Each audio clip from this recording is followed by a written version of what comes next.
Saturday morning started like most of my mornings do now. I was standing at the kitchen counter with a mug in my hand, waiting for the coffee to finish dripping. The house was quiet in that early way, before anyone decides what kind of mood they're going to bring into a room. I could hear the refrigerator hum. I could hear the small click of the burner cooling down from the night before. I was looking at the same calendar on the wall that I've looked at for years. Caleb walked in behind me, and he didn't say good morning. He didn't ask if I slept well. He just looked at the counter where I keep my folder of papers and said casually, like it was nothing, "Where do you keep the deed?" He said it like a normal question, like asking where the batteries are. I didn't turn around right away. I took my time pouring the coffee into my mug because I could feel my face wanting to change, and I didn't want him to see it. I kept my voice even when I finally answered. "Why do you need that?"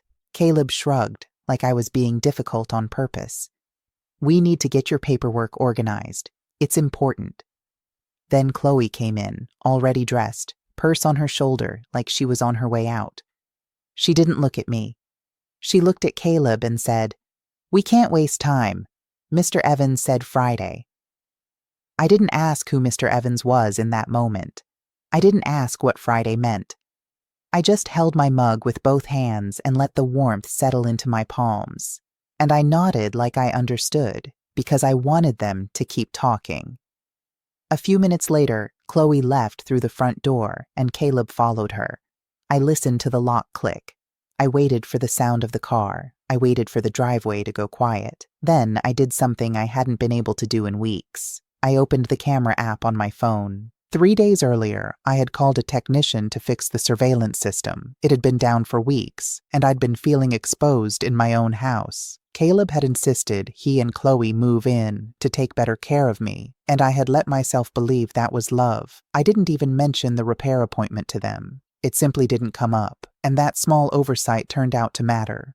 When the app loaded, I expected to see an empty living room. Instead, I saw Caleb and Chloe sitting at my coffee table with my documents spread out like a workstation. My folder was open. Papers were stacked in uneven piles. Chloe held pages up to the window light, flipping them one by one like she was sorting mail. Caleb had his elbows on his knees, leaning forward, searching through the folder with quick hands. I didn't move. I didn't even take a sip of my coffee. I just watched. The audio was clear enough that I could hear Chloe's voice without straining. "Where's the original deed?" she said. Caleb answered like he'd already been asked that question before. "It has to be here. Mom keeps everything locked up like it's the Pentagon." Chloe made a small sound, impatient. "Mr. Evans said the original. He said the copy won't match well enough." They said his name like it was normal to have a man like that in your plans. Mr. Evans, a lawyer. Caleb had met in a bar, the kind of person who smiled too easily and looked at your house like it was already his. I had felt uneasy the first time I met him, and I told myself I was being judgmental. Sitting there, watching my own living room through my phone, I realized I hadn't been judgmental at all. I'd been accurate. Chloe held a paper closer to the light. "Look at this," she said. "The appraisal says the house is worth over $150,000. Caleb gave a short laugh, not happy. "Yeah, that's the point." My stomach didn't drop like it does in movies. It tightened. It went still, like my body was conserving energy for something I hadn't decided yet. This was my house. I bought it after years of nursing shifts, overtime, holidays, nights when Caleb slept and I drove home with my hands sore from gloves and disinfectant. This was the house where I raised him after his father left. It wasn't a symbol to me. It was a place with history in the walls. On the screen, Chloe tapped the paper with her fingernail. "Once it's in our name, we sell. We put her somewhere smaller. 1 bedroom is fine." Caleb didn't argue. Chloe kept going, calm and practical. Her final years don't need all this. Her final years. I held my mug a little tighter, not because I was shaking, because I needed something solid to hold on to. Caleb got up and walked toward my bedroom, and I switched cameras with my thumb. I watched him open drawers. I watched him check the desk where I keep things locked. He moved fast, like someone who had done it before and was getting annoyed that it wasn't going smoothly. "She's got to have a safe deposit box or something," he muttered. When he came back into the living room empty-handed, Chloe was waiting with her arms folded. "Mr. Evans only gave us until Friday," she said. "Without the original, he can't do the job." Caleb sank onto my sofa, the one I sit on every evening. "We'll pressure her," he said. "We'll tell her it's insurance papers. Something urgent. She'll sign. She won't even read it." Chloe's voice softened the way people soften their voice when they're being cruel. "And if she hesitates, we push the confused thing again. It worked last time." I didn't speak. I didn't breathe loudly. I just watched. Then, very carefully, I put the phone face down on the counter. I stood there for a moment, listening to the house as if it might tell me what to do next. The refrigerator hummed. The coffee maker clicked. Somewhere down the hall, a floorboard settled. I picked the phone back up and opened a notes app. I wrote 3 lines, slow and simple. Step 1, keep my face calm and my routine normal. Step 2, save proof somewhere they can't reach. Step 3, speak to someone outside this house before Friday. When I finished, I set the phone down again and looked at the sink like it was the most interesting thing in the world. Then I waited. I didn't confront them that day. When Caleb and Chloe came back later that afternoon, I was at the kitchen table with a stack of coupons spread out in front of me. I had the television on low in the background, one of those daytime shows where nothing really happens. I looked up, smiled, and asked if the grocery store was crowded. Caleb said it was fine. Chloe said they were out of almond milk again. Normal words, normal voices. If I hadn't seen what I'd seen, I would have believed every bit of it. I made dinner like I always do. Nothing fancy. Chicken, rice, steamed vegetables. I rinsed dishes slowly. I wiped the counter twice even though it didn't need it. I kept my movements predictable, familiar. I let the house feel exactly the way they expected it to feel. That night, after they went to bed, I sat on the edge of my mattress with my phone in my hand and the door locked. I opened the camera app again. I replayed everything. Not fast, not skipping. I watched their hands move my papers. I listened to the way they talked about me when they thought I wasn't there. I didn't cry. I didn't panic. I just listened. I had worked in hospitals for decades. I knew what denial sounded like. I knew what calm planning sounded like too. This wasn't a misunderstanding. This wasn't stress. This was intent. The next morning, I woke up early and made coffee again. Same mug. Same spot at the counter. Caleb came in, rubbing his eyes, and kissed my forehead like he always does. "Morning, Mom." "Morning," I said. Chloe sat down with her phone and scrolled while I put toast on a plate. She didn't look at me when she said, "We're going to be busy today." "That's fine," I replied. "I'm just doing laundry." They left the house together again. I waited until the door closed. I waited until the car pulled away. Then I opened the camera app. They were still there. They hadn't even bothered pretending this time. My documents were already out. Chloe had a notebook open, and Caleb was pacing. "He needs it by Friday," she said. "No more delays." Caleb stopped pacing. "I know. We'll get it." "And if she won't give it to you?" Chloe asked. He shrugged. "Then we push harder. She depends on us." There it was, said plainly. No anger, no hesitation. That afternoon, I started noticing small changes. Chloe told me she'd canceled my private transport service because it was too expensive right now. Caleb mentioned casually that we might need to review my extra medical coverage soon. They framed it like concern, like budgeting, like teamwork. I nodded. I said I understood. Inside, I started organizing my thoughts the way I used to organize medication charts. Not emotionally, procedurally. Step 1, keep copies. Step 2, keep timestamps. Step 3, involve a third party. That evening, while they watched television, I sat in the armchair with a blanket over my legs and my phone angled just enough to look like I was reading news. I recorded short clips, their voices, their words about Friday, about pressure, about confusion. I didn't record everything, just enough. Later that night, I copied the files to a small USB drive I kept hidden behind old tax documents. Then I emailed duplicates to a new account I'd created that morning. I named it something boring, something no one would ever search for. I slept lightly. On Tuesday, Chloe brought me a folder. She placed it carefully on the table between us and smiled. "We've been thinking about your future." I opened it slowly, too slowly for her liking. I could tell by the way her fingers tightened on the edge of the table. "These are just updates," Caleb said. "Insurance, will, power of attorney." I skimmed without reacting. I saw the language: transfer, authorization, irrevocable. "I need time," I said calmly. I don't sign things without understanding them. The air changed, not dramatically, just enough. Caleb's voice sharpened. It's urgent, Mom. I understand, I said. I still need time. That night, I watched them through the cameras again. This isn't working, Chloe said. She's not as confused as you said. Caleb exhaled hard. We'll make it harder for her. How? Chloe smiled, and I recognized that smile immediately. I'd seen it before in patients' families, the kind that looks gentle until you understand what it means. We stop helping, she said. We let her feel it. I put the phone face down. Then I waited, because once people move from planning theft to planning control, they always make mistakes. The changes started quietly. On Wednesday morning, I went to call for a ride to a routine appointment, and the service told me it had been canceled. I stood there with the phone in my hand for a moment, listening to the dial tone after the call ended. Then I set the phone down and poured myself another cup of coffee. At breakfast, Caleb mentioned they might need the car that day. Chloe added, without looking up from her plate, that money was tight and some extras might have to wait. They spoke carefully, like people testing the temperature of water before stepping in. I nodded. I said, I understand. The truth was, I understood exactly what they were doing. That afternoon, I sat in the living room folding laundry that didn't need folding. I watched dust float through the sunlight. I listened to Chloe make a call in the other room, listing expenses in a low voice: transportation, medications, groceries. I heard the scratch of a pen on paper. They weren't angry. They weren't rushed. They were methodical.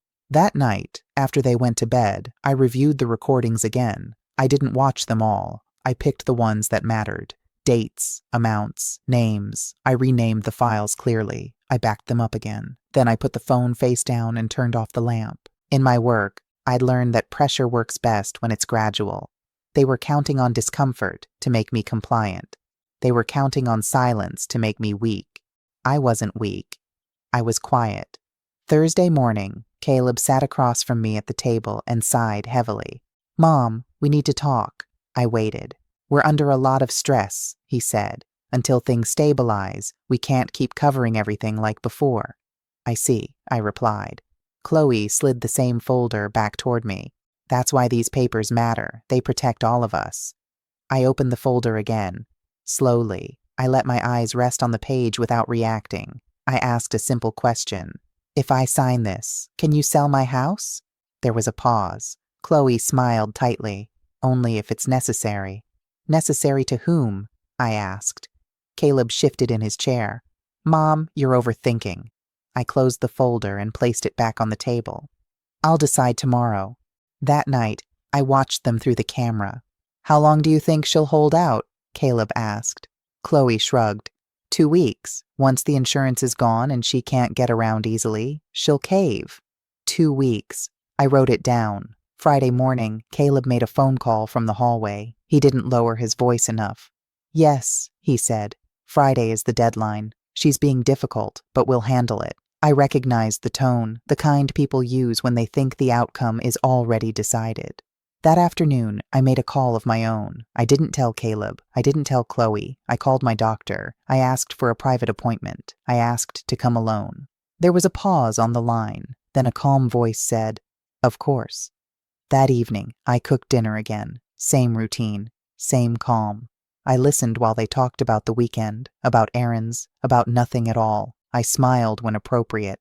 I cleaned the kitchen. I locked my bedroom door. Before going to sleep, I reviewed my plan again. Step 1, confirm my capacity officially. Step 2, secure independent witnesses. Step 3, let them talk. I didn't feel scared anymore. I felt organized. Saturday morning, Caleb told me he'd scheduled a doctor's appointment for me. He said it gently, like it was a favor. Chloe watched my face closely when he said it. I agreed, not because I was cornered, because it fit my plan. As I got ready, I slipped the USB drive into my purse and zipped it closed. I checked the time. I checked the address. I moved slowly, deliberately. When Caleb knocked on my door to say it was time to leave, I took one last look around my room. Everything was where it belonged. Then I followed him out, knowing that the next conversation would decide which version of this story would survive. The appointment itself was quiet. Caleb drove. Chloe sat in the back seat scrolling on her phone. No one spoke much. The radio stayed low. I watched familiar streets pass by and focused on keeping my breathing steady. I reminded myself that I had done nothing wrong. I was simply showing up. When we arrived, Caleb walked me in like a caretaker, hand lightly at my elbow. He spoke to the receptionist before I could. I noticed that. I noticed everything. In the exam room, the door closed behind us, and for the first time in days, I felt something loosen in my chest. My doctor greeted me the same way she always had, calm and direct. She asked how I was feeling. She asked about sleep, appetite, memory. Caleb answered too quickly. Chloe nodded at all the right moments. I waited. When the doctor finally asked, "Would you like a moment alone?" I said yes before anyone else could speak. Caleb hesitated, just for a second, but the doctor didn't. The door closed. The room went still. I told her everything, not fast, not emotionally. I spoke the way I used to give patient handoffs at the end of a long shift. Dates, names, what was said, what changed. I handed her my phone. I showed her the files. I showed her the email timestamps. I didn't accuse. I didn't speculate. I presented facts. She listened without interrupting. When I finished, she sat back in her chair and studied my face for a long moment. "You're not confused," she said finally. "You're observant." That sentence settled something inside me that had been rattling for days. She ran a full evaluation, memory, reasoning, orientation, simple tasks, complex ones. She documented everything carefully, typing while I answered. When she finished, she printed the report and signed it in front of me. "This states clearly that you are fully competent," she said. "No cognitive impairment." I folded the paper and placed it in my purse next to the USB drive. When Caleb and Chloe came back in, the tone shifted. They smiled too much. They asked how it went. "She's fine," the doctor said. "No concerns." I watched relief flicker across Chloe's face. I watched Caleb relax into his chair. On the way home, they were quieter. Caleb mentioned dinner plans. Chloe talked about errands. I looked out the window and let them think the moment had passed. That afternoon, I rested, or at least I pretended to. I lay on my bed with the door closed and listened through the camera app. They didn't know the system still worked fully. They assumed I'd stopped checking. They talked. "She bought it," Chloe said. Caleb exhaled. "Good. We move fast now." They spoke about the documents again, about signatures, about timing, about not letting me overthink. I recorded everything. That evening, I made soup and cleaned as I went. I asked Chloe if she wanted bread. I thanked Caleb for driving me. I kept my voice soft and my movements slow. After dinner, Caleb brought the folder out again. "Tomorrow," he said, "we go over everything calmly. No pressure." I smiled. "Tomorrow is fine." That night, after they went to bed, I made 2 phone calls. The first was to a lawyer who specialized in elder financial abuse. The second was to a private investigator recommended by my doctor. I explained the situation briefly. I didn't dramatize. I didn't rush. They both asked the same question. "Can you get them to say it again?" "Yes," I said. "They think they've already won." The investigator came early the next morning, before Caleb and Chloe woke up. He worked quickly and quietly. Small devices. Easy to miss. He explained what would happen next, step by step, like instructions you could follow even when tired. Step 1, let them lead the conversation. Step 2, ask neutral questions. Step 3, don't interrupt. When he left, the house felt different, not tense, focused. At 2 in the afternoon, Caleb laid the papers out on the table again. Chloe placed the pen neatly beside the first page. "Let's take our time," she said. I sat down. I adjusted my sweater.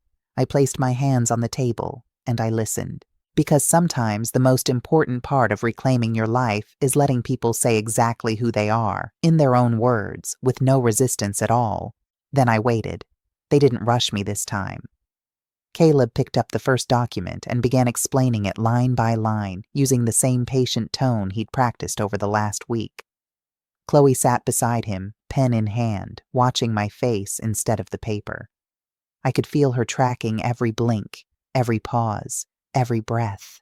"This one just lets us help if you ever need it," Caleb said. "Nothing changes unless something happens." I nodded slowly. I read the paragraph again, even though I already had. The words were careful, broad, designed to sound harmless while leaving room for interpretation. "And this part?" I asked, tapping the page lightly. "About managing property. Chloe answered quickly. That's standard language. Standard for what? I asked. They exchanged a look, not alarm, calculation. For families, Caleb said. For situations like ours. I leaned back slightly in the chair. I didn't cross my arms. I didn't raise my voice. I just asked questions the way I used to when something in a chart didn't add up. If I don't agree with a decision, do I have veto power? Well, Chloe said, that depends on circumstances. Which circumstances? I asked. Caleb sighed, the practiced patience thinning. Mom, you're making this more complicated than it needs to be. I let that sit. Then I asked, why did you tell Mr. Evans I was more alert than expected? The room went very still. Chloe's hand tightened around the pen. Caleb looked at me like I'd spoken in the wrong language. I don't know what you're talking about, he said. I nodded. Okay. I picked up the next page. I waited a few seconds. I let the silence stretch. I'd learned a long time ago that people rush to fill quiet when they're uncomfortable. And when you said Chloe could sign for me if necessary, I continued, still looking at the paper. What did you mean by that? Caleb stood up so fast his chair scraped the floor. You've been listening to things out of context, he said sharply. Chloe stood too. This isn't healthy. I looked up at them calmly. Then explain it to me, slowly. There was a moment where they could have stopped. I could see it, a narrow exit they might have taken if either of them had chosen caution over control. They didn't take it. Chloe laughed, short and humorless. Fine, she said. You want honesty? Caleb opened his mouth, but she cut him off. Yes, we needed the deed. Yes, we needed you to sign. And yes, if you refused, we would have found another way. Caleb's jaw tightened. You didn't need to say it like that. Why not? She snapped. She already knows. I felt something settle into place inside me. Not anger, clarity. And the doctor? I asked. The calls about my mental state? Caleb's voice came out flat. We were protecting ourselves. From what? I asked. From you ruining everything, Chloe said. From you dragging this out because you can't let go. I nodded once. And the cameras? I asked. Removing them, erasing files. Chloe smiled thinly. You really shouldn't leave things lying around. Caleb looked away. I didn't respond right away. I straightened the stack of papers. I aligned the edges. I did it carefully, like I was resetting a workspace. Then I said, thank you. They both froze. For saying it clearly, I continued. I needed to hear it without guessing. Caleb shook his head. You're twisting this.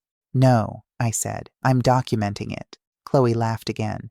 You don't have anything. I reached into my pocket and placed the small microphone on the table. I didn't say what it was. I just set it down. Then I waited. Caleb stared at it. His face drained slowly, like color being pulled from fabric. What is that? He asked. I didn't answer him. The front door opened behind them. Footsteps. Calm. Unhurried. This conversation is being recorded, a man said evenly. And it's more than sufficient. Chloe turned around first. Caleb followed. 2 officers stepped inside, followed by a man in a suit carrying a leather folder. He nodded at me. Mrs. Vega, he said. We have what we need. I stayed seated. I folded my hands in my lap. I watched as the reality I had been living with finally aligned with the one they could no longer control. No shouting, no chaos, just consequences arriving on schedule. I put the phone face down, then I waited. The room didn't explode the way people imagine moments like that do. No one screamed, no one lunged, there was no sudden drama. The officers spoke quietly. The lawyer opened his folder and began listing things in a steady, practiced voice. Names, charges, procedures, words that carry weight because they don't need emotion behind them. Caleb didn't argue at first. He just stood there, looking at the table, at the papers he'd been so confident about minutes earlier. Chloe took a step back, then another, like distance alone might change the outcome. This is a misunderstanding, she said finally. Her voice was sharp but thin. She's been confused all week. The detective looked at me briefly, then back at her. We've already reviewed a medical evaluation stating otherwise. He didn't raise his voice. He didn't explain further. He didn't need to. Caleb found his voice then. Mom, he said, turning toward me, his face tight. You didn't have to do this. I looked at him the same way I used to when he was a teenager and tried to lie his way out of trouble, calm, direct, unmoved. I didn't, I said. You did. The officers asked them both to sit. They complied, stiffly. One officer began reading rights. The other collected the documents from the table, placing them carefully into an evidence bag. Even then, I noticed how gently he handled my papers. It mattered to me. Chloe's composure cracked first. You planned this, she said to me, her voice rising despite herself. You set us up. I shook my head once. I let you speak. Caleb finally looked at me then. Really looked. There was anger there. Fear, too. And underneath it, something like disbelief. You're choosing papers over your own son, he said. I didn't answer right away. I waited until the officer finished speaking. I waited until the room went quiet again. I'm choosing reality, I said. The rest was already decided. They were escorted out without resistance. No one struggled. No one said goodbye. The door closed behind them with a sound so ordinary it surprised me. Just a door doing its job. The lawyer stayed behind with me. We sat at the table where everything had happened. He explained next steps, protective orders, account safeguards, property filings. He spoke clearly and slowly, making sure I understood every piece. I asked questions, practical ones. When he left, the house was silent again. I didn't move right away.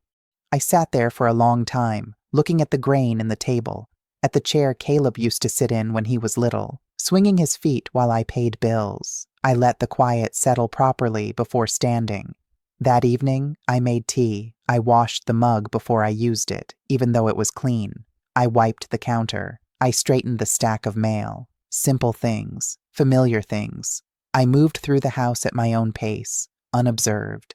That night, I slept deeply for the first time in weeks. Over the next few days, things resolved themselves the way they usually do when paperwork is correct and time is allowed to do its work. Accounts were secured, documents updated properly, boundaries established in writing, not conversation. Caleb and Chloe accepted a deal later. No contact, no claims, no access. The consequences were measured, not vengeful. Final. I didn't attend any hearings. I didn't need to. My part was finished. A few weeks later, I was sitting on the porch with my tea when a neighbor stopped by to check on me. We talked about the weather, about her garden, about nothing important. When she left, I stayed there a while longer, listening to the evening sounds settle in. The house felt like mine again. Sometimes now, people tell me stories, quietly, about paperwork, about family members who ask too many questions. I listen. I don't interrupt. I don't advise unless they ask. I've learned that calm attention can be more powerful than confrontation. If this story reached you quietly and you stayed with it,